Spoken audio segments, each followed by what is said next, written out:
J'espère que vous allez bien. On se retrouve aujourd'hui pour un nouveau vlog.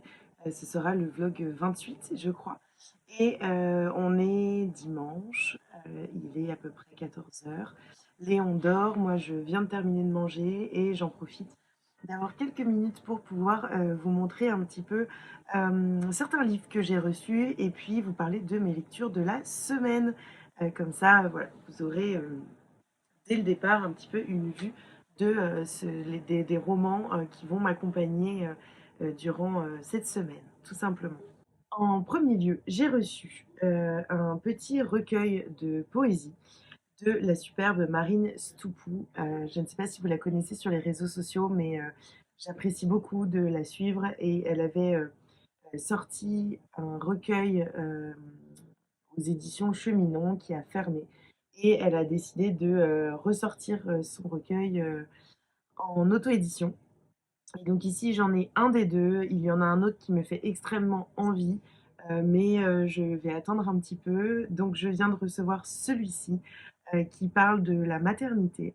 Et voilà, il me faisait vraiment très envie, j'ai vraiment trop hâte de le lire, voilà, de voir un petit peu là où Marine veut nous amener. Ouais, c'est des petits poèmes avec des petits dessins. Alors malheureusement, il y a des feuilles qui se sont enlevées, mais c'est pas grave. Je vais faire un petit peu attention en le lisant. En tout cas, pour vous donner un petit ordre d'idée, voilà, ça va se lire très très vite et donc je vous en reparle très rapidement. Peut-être que je vais lire un petit peu ce recueil cette semaine. Voilà. J'ai également reçu 2 albums jeunesse pour Léon qui viennent de chez Albin Michel Jeunesse.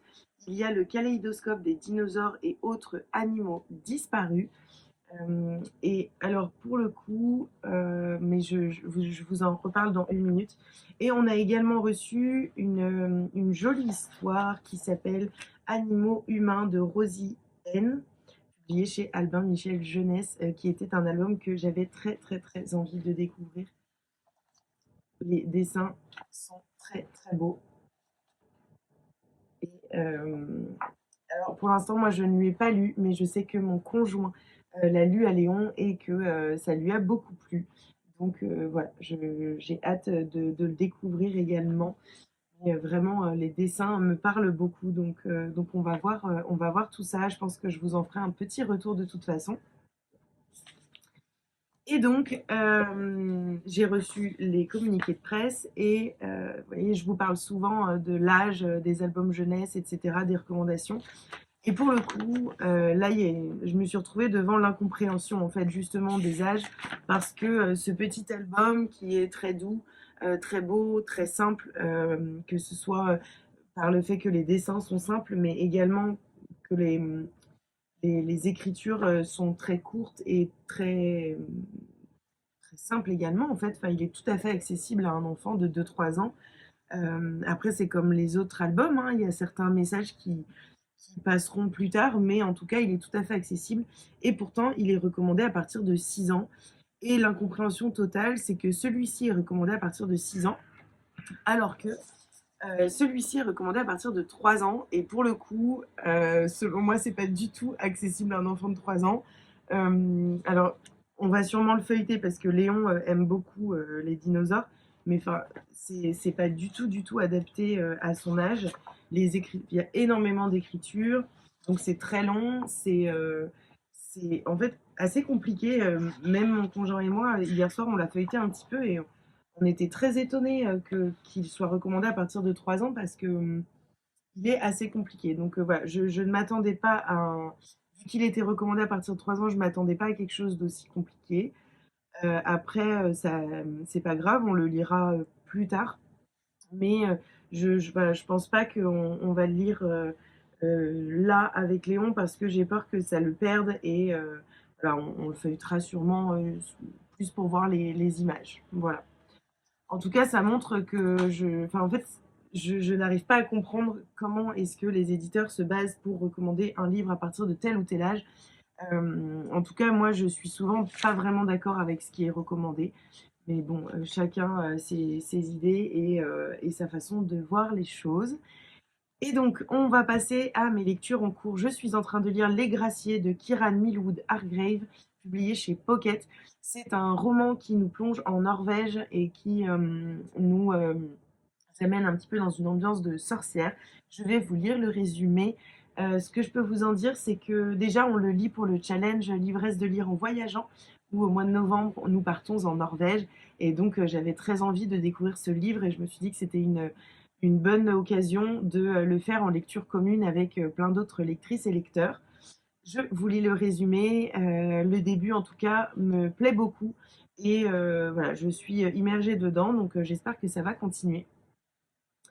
Norvège, 1617. Il a suffi une nuit de tempête et d'horreur.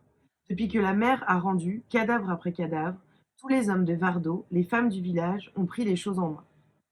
La pêche, les travaux domestiques. Mais il était dit, même aux confins du cercle polaire, qu'on ne laisserait jamais les femmes en paix. En vertu du décret sur la sorcellerie, fraîchement entré en vigueur, il est venu du continent un pasteur étranger, Absalom Cornet, inquisiteur fanatique et chasseur de sorcières. Pour marraine Christine et les autres, toutes prisonnières chacune à sa manière, le bûcher est déjà dressé.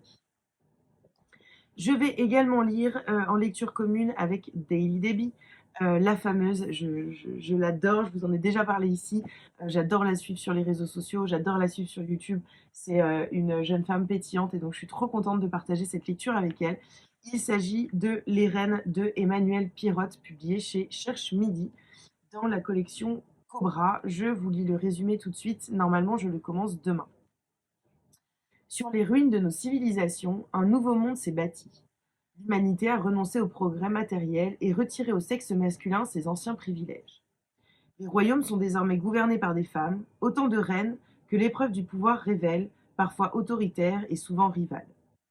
Dans ce monde aux immenses espaces sauvages, des groupes de nomades, artisans, chasseurs et comédiens se croisent sur les vestiges des routes d'autrefois.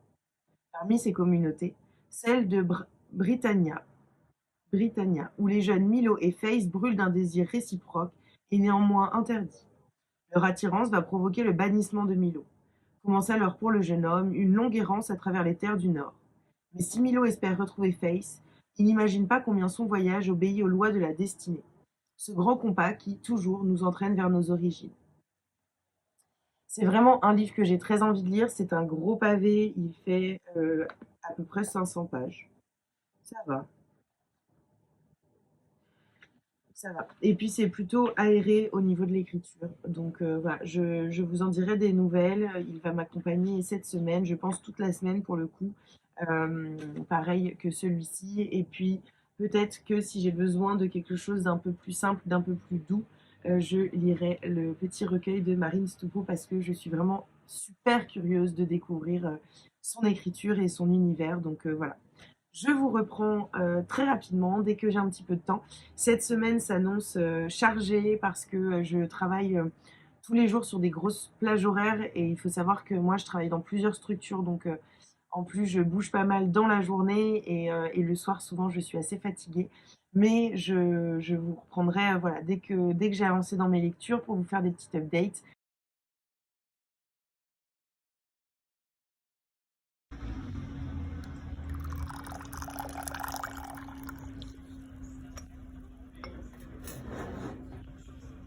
Je vous reprends, on est vendredi, il était temps, je ne vous ai pas pris cette semaine. L'emploi du temps est un petit peu compliqué, j'ai du mal à prendre mes marques et à trouver voilà, de l'espace pour pouvoir lire, pour pouvoir échanger avec vous ici. J'ai aussi une petite panne d'Instagram, dans le sens où je continue à poster, mais je j'arrive plus à avoir l'espace pour prendre des photos, pour voilà, me mettre à écrire des chroniques. D'ailleurs, j'ai pas mal de chroniques en retard. Voilà, j'ai un petit peu une baisse de morale en ce moment. Tout va bien, mais voilà, baisse de morale, un peu de surcharge mentale. Et donc voilà, ça explique pourquoi je ne vous ai pas pris cette semaine et pourquoi les vlogs en ce moment sont un petit peu compliqués. Voilà, j'en parle pas trop ici, mais voilà, comme tout le monde, hein, la vie parfois est pas facile. Parfois on court un petit peu, et puis là j'ai pris un nouveau poste depuis septembre, un nouveau là encore.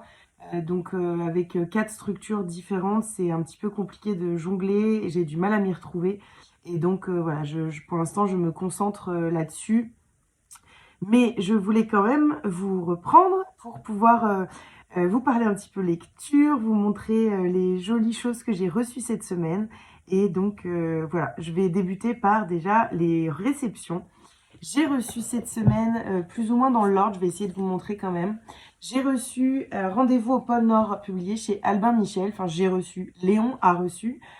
Il était très content, c'est une histoire très douce. L'histoire d'une petite renarde qui rencontre un gros bonhomme rouge qui l'invite chez lui, s'en occupe, et il s'agit en fait du Père Noël.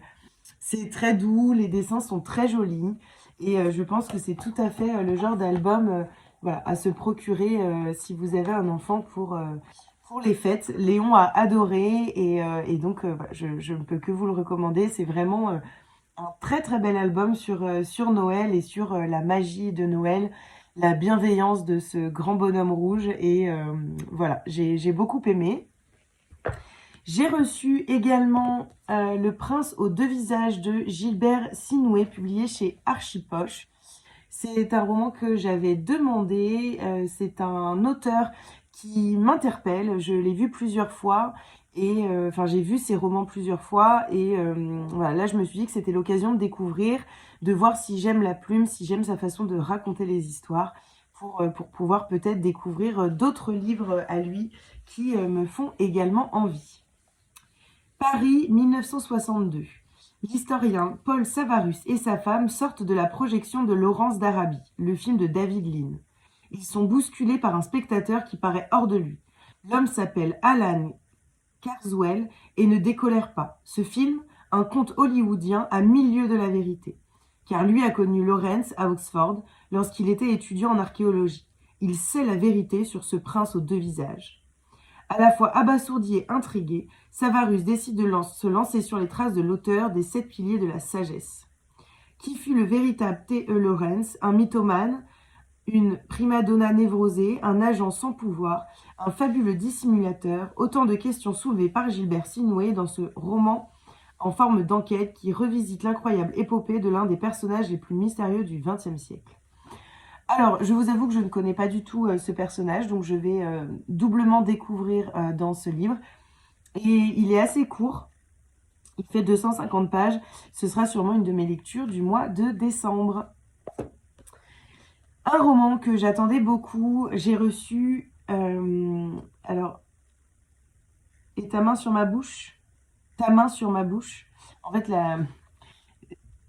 c'est écrit comme ça, et donc où se situe le début, mais c'est ma main sur ta main sur ma bouche, je crois, qui aborde MeToo, qui est écrit par Déborah Saïg et Mika Tard, et qui est vraiment pour le coup un livre que j'ai très très envie de découvrir.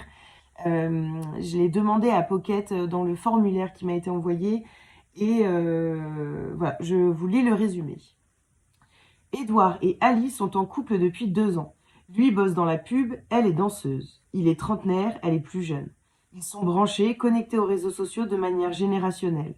Mais ce matin-là, quand Edouard se connecte à Facebook pour son tour de veille quotidienne, il ne se doute pas de la bombe à fragmentation qui vient d'exploser au sein de leur groupe d'amis. Diane, son ex, vient de publier un MeToo dans lequel elle accuse un de leurs amis de l'avoir violée. Une révélation qui va faire basculer l'équilibre de leur vie. La main sur ma bouche nous interroge sur notre place de témoin et sur notre responsabilité quand on décide de détourner notre regard. Iris Bray. Une écriture moderne et des dialogues ciblés et vifs. Cassiopée. J'ai vraiment hâte de lire. Pour le coup, je ne sais pas quand, mais je me demande si je ne vais pas le lire la semaine prochaine. Parce que on entre dans la semaine où, voilà, le 25 novembre, c'est la journée contre les violences faites aux femmes, enfin de lutte contre les violences faites aux femmes. Et ce livre me paraît tout à fait dans le thème et correspondre vraiment à ce que je recherche pour voilà, comme lecture pour lire cette semaine-là. Donc je vous en dirai des nouvelles de toute façon très rapidement parce que s'il n'est pas lu la semaine prochaine, il sera lu sûrement la semaine d'après ou début décembre. J'ai reçu également une BD Éoli de Ryan Kodabux, publiée chez Le Duc Graphique. Vous connaissez maintenant, je pense, mon amour pour cette maison d'édition de bande dessinée. C'est vraiment des bandes dessinées très engagées, qui abordent des sujets de société qui me paraissent extrêmement importants et qui me touchent beaucoup personnellement. Donc voilà, je n'hésite vraiment jamais en fait à me procurer ces bandes dessinées, d'autant plus que elle est recommandée par Papa Plume, qui est une personne que j'aime beaucoup suivre sur les réseaux sociaux, qui est très juste dans sa façon d'aborder les choses. Et donc voilà, j'avais vraiment envie de découvrir cette bande dessinée et je vais vous lire le résumé pour vous en dire un petit peu plus. Tous les parents connaissent le rituel de l'histoire au moment du coucher. Ils savent aussi qu'avec un enfant, raconter une histoire peut, très vite, se révéler plus compliqué qu'il n'y paraît. Suivre les aventures nocturnes d'un jeune papa tentant désespérément d'endormir son petit garçon. Une mission au cours de laquelle chevaliers, super-héros, dinosaures, pirates et autres personnages de livres seront mis à rude contribution. Et bien évidemment, rien ne se passera jamais comme prévu. Un ouvrage drôle et décalé qui mélange aventure, humour et tendresse et qui parlera aux parents, aux futurs parents, ainsi qu'à tous les amateurs de bande dessinée. Et je vais vous montrer un petit peu les dessins. Voilà, je pense que je vais bien rigoler et je suis tout à fait dans cette période de l'histoire du soir. Je vais y être encore longtemps parce que j'espère que mon fils appréciera toujours ces moments dans quelques mois, quelques années. Donc voilà, je vous en ferai un retour très rapidement. Et j'ai également reçu 2 romans de chez Cherche Midi. Benoît m'a contacté parce qu'il sait que j'ai adoré 1000 femmes blanches. Et donc, il voulait me faire découvrir May et Chance de Jim Fergus, qui est donc l'histoire de l'héroïne de 1000 femmes blanches, May Dot. D'ailleurs, pour commencer tout de suite, j'adore la couverture. L'objet livre est vraiment extrêmement beau. Je suis totalement fan de la couleur, de l'image dessus. Je suis fan. Donc, je vais voir ce que ça donne. J'ai vraiment hâte de le lire. Je vais vous lire le résumé. Il fait 307 pages et ça a l'air assez aéré. J'aime beaucoup l'écriture. Je ne sais pas si vous allez bien voir, mais j'aime beaucoup la mise en page et l'écriture. Voilà, j'aime énormément la maison d'édition du Cherche Midi. Ils ont souvent des romans qui me percutent, qui sont intelligemment écrits. Et donc, voilà, j'aime beaucoup. Et je suis très alerte sur les recommandations de Benoît parce que il sait très bien cibler les lectures qui pourraient me plaire. Donc voilà, je n'ai pas hésité à lui dire que je serais très intéressée par le découvrir. 1875. Du fait de son mode de vie anticonformiste, May Dot, jeune femme de la bourgeoisie de Chicago, est séparée de ses enfants avant d'être enfermée par sa famille dans un asile.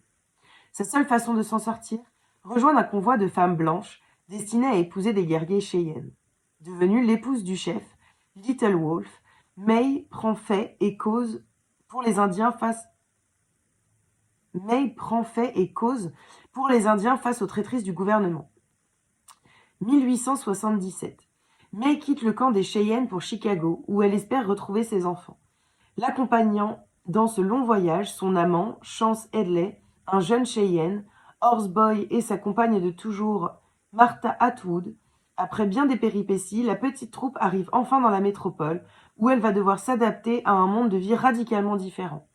Pour May et les siens, L'aventure se conclura en 1889 en France. D'abord à Paris, au moment de l'exposition universelle, puis en Camargue, dans des circonstances que rien n'aurait pu laisser présager. Avec May et Chance, Jim Fergus retrace le parcours captivant d'une héroïne hors du commun. On y retrouve toute l'empathie et le sens du romanesque qui a fait le succès de la trilogie 1000 femmes blanches. Voilà, j'ai vraiment hâte de le lire et je vous en dirai quelques mots rapidement, j'espère. Je ne sais pas trop quand est-ce que je le lirai, peut-être au début de l'année 2023. Et enfin, pour finir avec les réceptions de la semaine, j'ai reçu également de la part du Cherche Midi un livre qui m'intéresse, qui je pense va beaucoup me bousculer. Attendez. Bon, je vous reprends. On a été coupé parce que j'ai un technicien de ma chaudière qui est venu. J'avais pris entre guillemets mon après-midi parce que j'avais une réunion normalement. Et en fait, il a rien fait parce que il n'y a pas de thermostat chez nous. Et donc, voilà, il va faire la demande pour qu'on ait un thermostat et il reviendra. J'étais là, bon, ok. Bref, on va repasser au livre. Et donc, j'ai reçu Jeune à crever, attentat du 13 novembre, un procès, une génération de Guillaume Auda, donc publié chez Le Cherche Midi. Je vais vous lire le résumé. Je pense que je vais y aller doucement dans cet essai, dans ce documentaire, plus précisément, parce que voilà, c'est forcément une période qui est difficile à penser et donc difficile à lire. Mais je trouvais ça important et je voulais en savoir plus sur ce procès. Donc voilà, je voulais le résumer.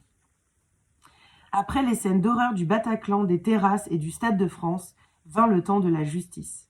Au déferlement de violence répondirent les témoignages, les débats et les plaidoiries pendant 10 mois. Guillaume Auda s'est rendu quasiment tous les jours aux audiences du palais de justice. Lui qui avait couvert en reportage l'émergence de l'État islamique, lui qui fut parmi les tout premiers journalistes devant le Bataclan le soir du 13 novembre 2015, puis à Molenbeek, lors de la traque des terroristes, s'est totalement immergé dans ce procès historique.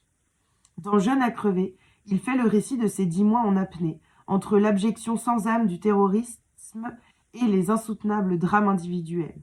Avocat de la défense ou des parties civiles, rescapé et témoin privilégié, Guillaume Auda suit au plus près différents protagonistes, dresse le portrait d'une génération frappée de plein fouet par les attentats, explore les coulisses du procès et tente de saisir l'âpre vérité qui se révèle au fil des jours.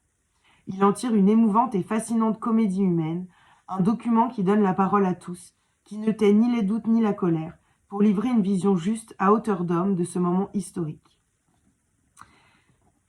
Je vous en dirai des nouvelles, je pense vraiment le lire doucement, alors on verra, hein, peut-être que je serai happée par ce documentaire et que je n'arriverai pas à m'arrêter, mais on va voir ce que ça donne. En tout cas, j'ai vraiment hâte de le découvrir et de pouvoir en discuter avec vous. Donc, on passe à l'update lecture. Enfin, je n'ai pas terminé Les Reines de Emmanuel Pirotte. Je suis à peu près à la moitié. Pour l'instant, j'aime bien. C'est pas un coup de cœur, mais j'apprécie plutôt bien ma lecture. C'est ce livre-là. Voilà, je suis assez mitigée, mais sans... Enfin, c'est pas que j'aime pas, mais pour l'instant, il me manque quelque chose. Je ne sais pas encore quoi. Je vais peut-être mettre le doigt dessus, ou peut-être pas d'ailleurs. Ça m'arrive de finir une lecture et d'avoir du mal à expliquer pourquoi est-ce que je suis mitigée ou pas. En tout cas, pour l'instant, je suis mitigée sans savoir exactement ce qui me trouble. Donc voilà, je vous en dirai plus dans le vlog prochain. J'ai lu un petit recueil de poèmes de Marine Stoupou.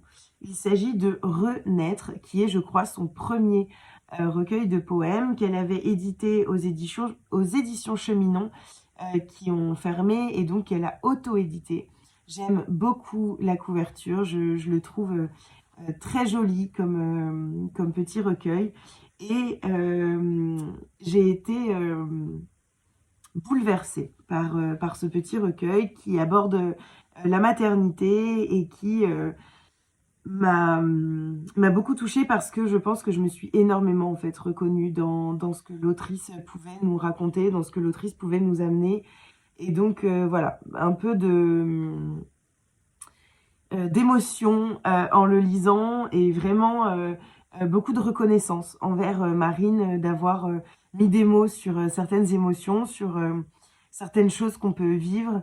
Et voilà, j'ai vraiment trouvé ça splendide, sublime et très vrai, très authentique. Donc je ne peux que vous le recommander. Surtout qu'il est vraiment pas très cher, il est à 8,99 € et il mérite vraiment le détour. Donc n'hésitez pas à vous le procurer. Et j'ai terminé Les Graciers de Kieran Millwood Hargrave, publié chez Pocket. Alors, j'ai aimé ce roman, j'ai aimé la plongée en Norvège, la plongée dans cette partie de l'histoire qui m'intéresse beaucoup, donc au XVIIe siècle, avec tout ce qui est la traque des sorcières. Et voilà, j'ai vraiment beaucoup aimé la place des femmes dans ce pays à cette époque-là, m'a beaucoup intéressée. Malheureusement, j'ai pas été convaincue par la plume, j'ai pas été convaincue par les personnages qui étaient pourtant plutôt travaillés, hein, mais j'ai pas réussi à m'y attacher comme j'aurais aimé. Je pense qu'en fait, il était dans ma palle depuis pas mal de temps. J'avais vu beaucoup d'avis assez élogieux et donc forcément, j'attendais beaucoup de ce livre. Et en fait, je crois qu'il faut que j'arrête d'attendre autant de livres. En fait, d'avoir une idée presque préconçue de ce que je vais y trouver parce que forcément, c'est jamais ça. On n'est pas à la place de l'autrice et dans les chroniques qu'on peut voir, on a une trame, mais voilà, je pense que je m'étais imaginé des choses que je n'ai pas retrouvées dans le roman, mais j'ai beaucoup aimé. On est vraiment plongé en Norvège, plongé auprès de ces femmes, plongé dans cette chasse aux sorcières qui est une période vraiment qui m'intéresse beaucoup. Et d'ailleurs, vous devez le voir parce que je lis beaucoup de romans sur ça. Mais justement, en fait, j'ai manqué d'une vraie plongée au cœur de ces chasses aux sorcières. J'ai trouvé que le sujet était peut-être pour l'autrice, peut-être une porte d'entrée vers autre chose. En tout cas, il m'a manqué une profondeur sur cette histoire, sur le cœur du roman.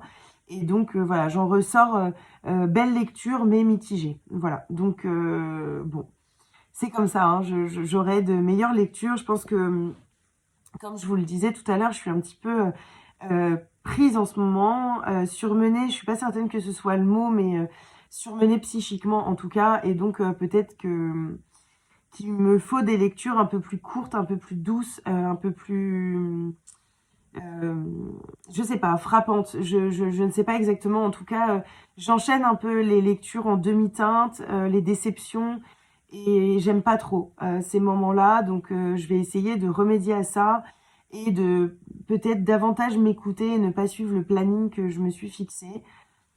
C'est toujours le problème. Moi, j'aime bien les plannings. J'ai des to-do list et des agendas partout. Et donc, j'essaye de suivre au maximum ce que je prévois.